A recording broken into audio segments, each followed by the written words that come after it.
Friend মই আজি আপোনালোকৰ ওচৰত এটা মিল্ক ফেচিয়েলৰ ভিডিঅ' লৈ আহিছোঁ। এই মিল্ক ফেচিয়েল কৰিলে আমাৰ স্কিনখন ব্ৰাইটেনিং হয়, স্কিনখন হোৱাইটেনিং হয়, স্কিনখন উজ্জ্বলতা বাঢ়ে, স্কিনখন গ্লোয়িং হয়, স্কিনৰ বিভিন্ন সমস্যা আমাৰ নোহোৱা কৰে আৰু লগতে ফেচিয়েলটো জানেই আমাৰ স্কিনৰ কাৰণে কিমান উপযোগী হয়। এই ফেচিয়েলটো আমি মাহত 2 বাৰ কৰিলে আমি বহুত এটা সুন্দৰ ৰিজাল্ট পাওঁ আৰু এই ফেচিয়েলটো আমি ঘৰত থকা বস্তুৰে কম সামগ্ৰীতে কেনেকৈ কৰিম চাই লওঁ। এইটো ফেচিয়েল মই 3টা ষ্টেপত কৰিম। তেতিয়াহ'লে আহক ফ্ৰেণ্ড, মই আজি ভিডিঅ'টো আৰম্ভ কৰোঁ।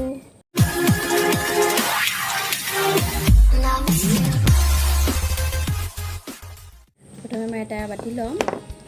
আটাত মই এনেদৰে 2 চামুচ গাখীৰ ল'ম আৰু ইয়াৰ লগত মই এড কৰিম, ইয়াৰ লগত মিহলি কৰিম 1 চামুচ ৰ'জ ৱাটাৰ। এইখিনি এনেদৰে সুন্দৰভাৱে মিহলি কৰি ল'ম। এখন মই কটন পেডেৰে এনেদৰে ডিপ কৰি ল'ম।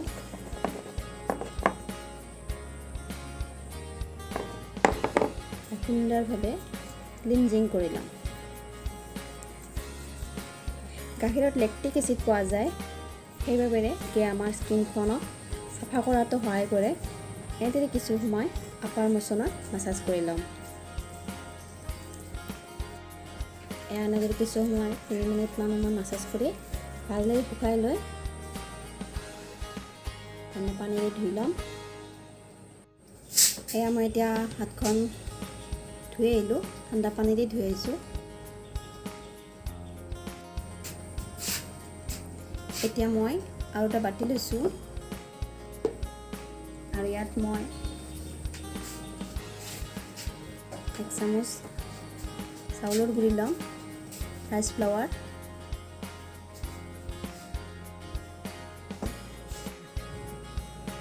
আৰু লগত ল'ম 2 চামুচ গাখীৰ।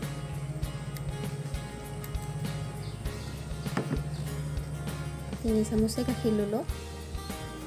এইখিনি সুন্দৰভাৱে মই মিহলি কৰি ল'ম।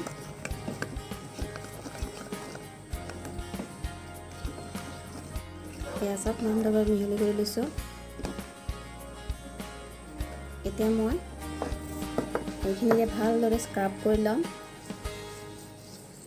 চব ভালদৰে এনেদৰে আপাৰ মোচনত, আপাৰ ডাইৰেকশ্যনত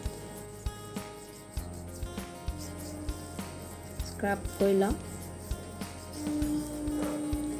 চাউলৰ গুড়ি লগালে আমাৰ স্কিনত হোৱাইটেনিং ইফেক্ট কৰাত সহায় কৰে।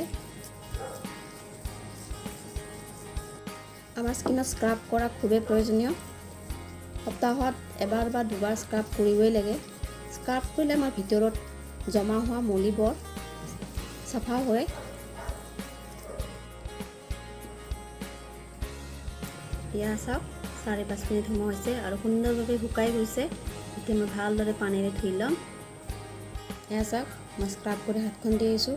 আপোনালোকে দেখিবই পাৰিছে অলমষ্ট হাতখন কিমান এটা হোৱাইটেনিং হৈ গৈছে, চফ্ট হৈ গৈছে।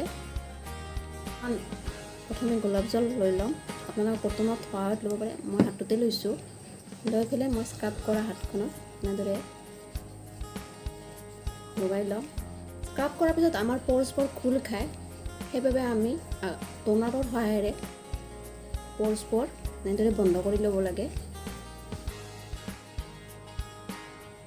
এতিয়া মই লাষ্ট ষ্টেপটোৰ বাবে আৰু এটা বাতি লৈছোঁ। চামুচ আটা ল'ম। আটা আমাৰ স্কিনৰ কাৰণে খুব লাভকাৰী হয়। আটা লগত আমাৰ স্কিনখন হোৱাইট হোৱাৰ লগতে টাইটেন আপতো সহায় কৰে। মই 1.5 চামুচ আটা লৈ ল'লোঁ।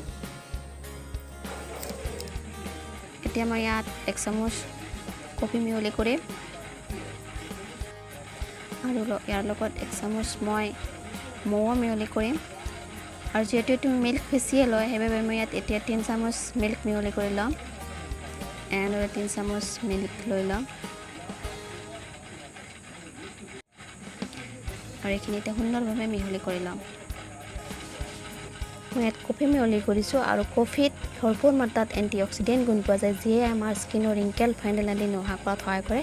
আৰু কফি লগালে আমাৰ স্কিনৰ ডেড স্কিনবোৰ চাফা কৰি স্কিনখনক ছফ্ট কৰাত আৰু উজ্জ্বল কৰাত সহায় কৰে। আৰু লাষ্ট মই ইয়াত 1 চামুচ গোলাপ জল মিহলি কৰিম গোলাপ জল লগালে আমাৰ স্কিনখন সফট কৰাত সহায় কৰে গোলাপ জলে আমাৰ স্কিনখনক টাইটেন আপ কৰাত সহায় কৰে এতিয়া মই এই ফেস প্যাকটো ভালদৰে ফেসত এপ্লাই কৰি লম এনেদৰে আপাৰ মোচনত এপ্লাই কৰি লম এয়া সব মই এনেদৰে এপ্লাই কৰি ললো আৰু এনেদৰে এপ্লাই কৰি 10-15 মিনিট সময় ৰাখি ভালদৰে ঠাণ্ডা পানীৰে ধুই লম এতিয়া এনেদৰে অলপ পানী লৈ ভালদৰে মাসাজ কৰি ফেসটো ধুই ললে হ'ল সদায় ফেস প্যাক ৰিমুভ কৰাৰ আগত অলপ পানী এনেদৰে আপাৰ মোচনত মাসাজ কৰি ল'ব লাগে এসক মই হাতখন ধুই ললো আৰু আপোনালোকে দেখিছে হাতখন কিমান বগা হৈছে আৰু কিমান সফট হৈছে কিমান কোমল হৈছে কিমান উজ্জ্বল হৈছে মিল্ক আমাৰ স্কিনৰ কাৰণে খুব উপযোগী হয় মিল্ক লগালে আমাৰ স্কিনখনক বগা কৰে মিল্কে স্কিনৰ ব্ল্যাক হেডছ হোৱাইট আদি নোহোৱা কৰাত সহায় কৰে মিল্কে স্কিনখনক সফট কৰাত সহায় কৰে মিল্ক লগালে আমাৰ স্কিন টোন ফেয়াৰ কৰাত সহায় কৰে পিম্পলস আদি নোহোৱা কৰাত সহায় কৰে তো ফ্ৰেন্ড মই যদি ভিডিওটো চাই ভাল পাইছে লাইক এটা কৰি দিব আৰু চেনেলত যদি ফাৰ্স্ট টাইম আছে প্লিজ চেনেলটো সাবস্ক্ৰাইব কৰি পটকা বেল আইকনটো প্ৰেছ কৰি অল কৰি ল'ব যাতে মোৰ নতুন ভিডিও আহিলে আপোনালোকে পায় তেতিয়ালৈ ফ্ৰেন্ড আজিলৈ ভিডিওটো মই ইয়াতে সামৰণি মাৰিলোঁ আৰু এটা নতুন ভিডিওত লগ পোৱাৰ আশাৰে তেতিয়ালৈ বাই বাই